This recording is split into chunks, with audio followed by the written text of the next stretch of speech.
Students, we have already started with the evidences of evolution. We have finished with morphological and anatomical evidence. Now let us move on to the next evidence, that is vestigial organs. Now what are vestigial organs and how they can be the evidence of evolution? Let us study in this video now. Okay. Now vestigial organs are nothing but degenerated or underdeveloped useless organs of organisms are called as vestigial organs. Now what does this mean?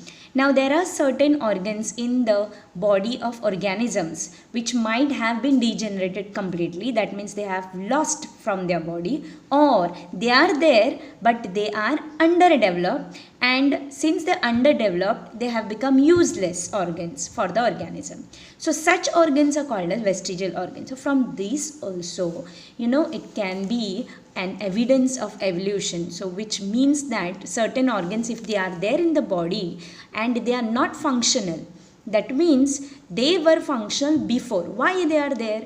That means they must have been used previously, and therefore it becomes one of the evidence of evolution that vestigial organs can also be evidence of evolution. So you must have understood what a vestigial organ, degenerate or underdeveloped useless organs of organisms are called as vestigial organs. Now in living organisms, sudden development of new tissues or organs for living in changing environment is not possible. What does this mean? Sudden development, that means, if you consider yourself now, there is no possibility of formation of the new tissues or some organs in your body. Okay, it is very difficult, even because the environment is changing continuously. So it is not possible for any organism to develop a new tissue. Instead, existing organs undergo gradual changes. Like for example, in our body now there is a vestigial organ called as appendix. Now appendix is useless. I am going to talk about it little later. But appendix is useless. Okay, and it is existing in the body. So this will be, and this is undergoing gradual change in the body. So now it is there, within few thousand years it may not be there in our body. So it is undergoing gradual change, and gradual change is only evolution. Fine. Now mostly a specific structure in the body is useful under certain situation. Okay, so that means whatever situation is now, the situation which was earlier might be different, and therefore that structure in that situation must be useful. But whatever condition is prevailing now, it may not be useful for the organism. So that is the meaning of this sentence. Mostly a specific structure in the body is useful under certain situation. However, same structure under different situation may become useless or even harmful. Fine. Then next, such structure begins to degenerate if they are useless or maybe harmful to the organism. When it is not used at all, then such structures will begin to degenerate. So they will degenerate from the body or completely get lost from the body under such situation, as per the principle of natural selection. So natural selection, I am saying you are going to study about natural selection in Darwin's natural theory of natural selection little later. But right now you remember that the nature selects, only that much you remember. Fine. Then next, it takes thousands of years for a structure to disappear. So it is not within one day it will get disappeared, or maybe within few months or few years. It takes around thousands of years for a structure to disappear. Such organs are seen in different phases of disappearance in different animals. Like when you will study in the case of human evolution, you will find that certain structures were lost from the body. Okay. Now such organs, though non-functional in certain organisms, it may be functional in other animals. That is, it is not vestigial in other organisms. Like for example, in our body we have ear pinnae or ear muscles which are not useful for us, but they are useful for some other mammals, like that of a monkey. Fine. So it is not vestigial for them. It is vestigial for the human beings. So that is the meaning of this statement. So though non-functional in certain organisms, it may be functional in other animals. That is, it is not vestigial in other organisms. Fine. Now here I have placed the pictures which are there in your textbook also. The same pictures I have taken here, but you can go to the net. You will find that there are almost 180 vestigial organs in the human body. Not only the structural, but even certain behavioral structures are also there, which have been which either degenerated, or maybe they are present but they may be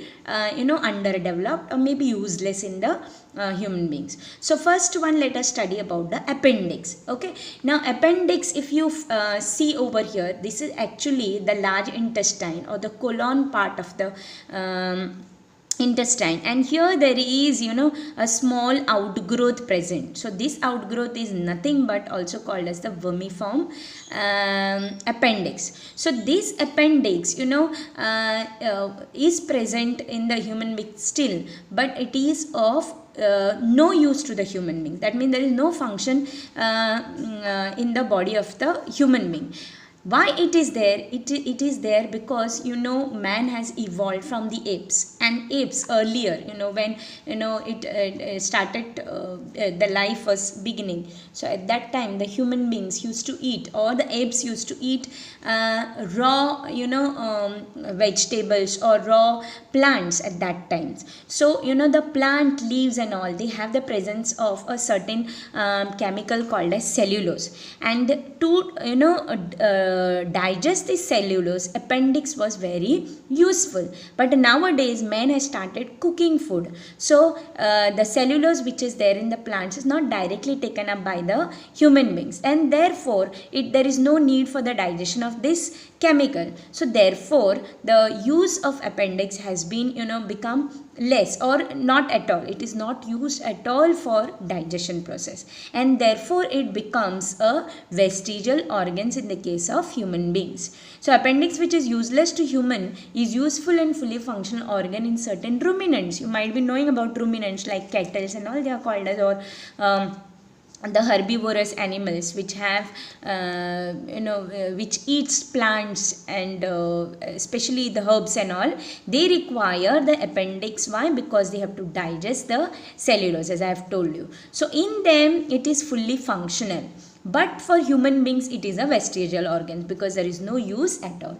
Let us go to the next one, that is the ear muscles. As I have told you, the muscles of the ear pinnae are useless to human beings, but they are useful in the case of monkeys, because they can move these ear pinnae to hear what they are to hear clearly. So when they move this, they can hear very clearly. So in our case, we cannot move the ear pinnae to hear loudly or clearly. Fine. So it is of no use for the human being. So this is the ear pinnae in the case of human beings, whereas in the case of monkeys it is useful because they can hear very clearly with the help of this, by the movement of this ear pinnae. So in the case of human beings it is a vestigial organs, but in the case of monkeys it is a very useful organ. Fine. Next one, other organs like this is called as the tailbone.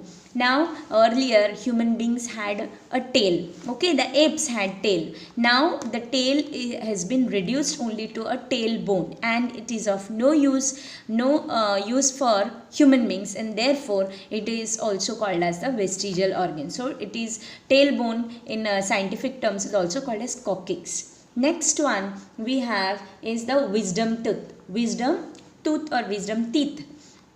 Fine. Now wisdom teeth, they were also used earlier. Now because man used to eat raw meat at that time, they had to have long, strong jaws, bigger jaws, and the number of teeth were also more in that case. Now that man has started cooking food, so it is not eating raw. So the use of these teeth is not there at all. So even now it has been reduced, the number of teeth also have reduced by now, and therefore there is only one pair means 2 down and 2 up. There are 4 wisdom teeth in your mouth. All of them do not have any function.